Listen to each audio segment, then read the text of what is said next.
బుద్ధిస్వామి ఆయన వెంకటేష్ మామూలు ఆయన గారు మాకు ఇవ్వడానికి చాలా నీకు ఇవ్వడానికి ఎంత స్వామి గంగాభిషేకం శాస్తా సన్నిధిలో అభిషేకం ధర్మశాస్త్ర సన్నిధిలో అభిషేకం శాస్త్ర సన్నిధిలో అభిషేకం ధర్మశాస్త్ర సన్నిధిలో అభిషేకం మంచి గంధం తెచ్చామండి అయ్యవారికి చందనాభిషేకం అంట స్వామి వారికి మంచి గంధం తెచ్చామంట అయ్యవారికి చందనాభిషేకం అయ్య స్వామి వారికి మంచి గంధం తెచ్చామండి అయ్యవారికి చందనాభిషేకం అంట స్వామి వారికి మంచి గంధం తెచ్చామంట అయ్యవారికి చందనాభిషేకం అయ్య స్వామి వారికి స్వామి ప్రణమయ్యప్ప.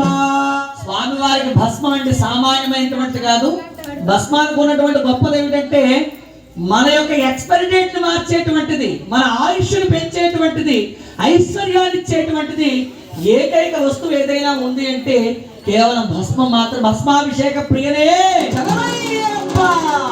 భస్మం ఎంతో తెచ్చామండి అయ్యవారికి భస్మాభిషేకం అంట స్వామి వారికి తెచ్చామయ్య అయ్యవారికి భస్మాభిషేకం అయ్య స్వామి వారికి శాస్త్ర సన్నిధిలో అభిషేకం ధర్మశాస్త్ర సన్నిధిలో అభిషేకం శాస్త్ర సన్నిధిలో అభిషేకం ధర్మశాస్త్ర సన్నిధిలో అభిషేకం స్వామి అయ్యప్ప.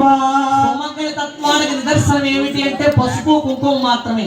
అర్ధనారీశ్వర స్వరూపానికి ఆదర్శం ఏమిటంటే పసుపు కుంకుమ మాత్రమే. జీవితం బాగుండాలంటే కావాల్సింది ఏమిటి అంటే పసుపు కుంకుమ మాత్రమే. ఇటు హరిద్రము అటు కుంకుమ కూడా విశేషంగా స్వామివారికి తిలుకాభిషేకంగా అభిషేకాన్ని ఏర్పాటు చేశారు స్వామివారు. తిలుకాభిషేక ప్రియలే శాస్త్ర సన్నిధిలో అభిషేకం ధర్మశాస్త్ర సన్నిధిలో అభిషేకం శాస్త్ర సన్నిధిలో అభిషేకం ధర్మశాస్త్ర సన్నిధిలో అభిషేకం. తిలుకమెంతో తెచ్చామండి అయ్యవారికి తిలుకాభిషేకం అంట స్వామి వారికి తిలుకమెంతో తెచ్చామయ్య అయ్యవారికి తిలుకాభిషేకం అయ్య స్వామి వారికి శాస్త్ర సన్నిధిలో అభిషేకం ధర్మశాస్త్ర సన్నిధిలో అభిషేకం శాస్త్ర సన్నిధిలో అభిషేకం ధర్మశాస్త్ర సన్నిధిలో అభిషేకం శాస్త్ర సన్నిధిలో అభిషేకం ధర్మశాస్త్ర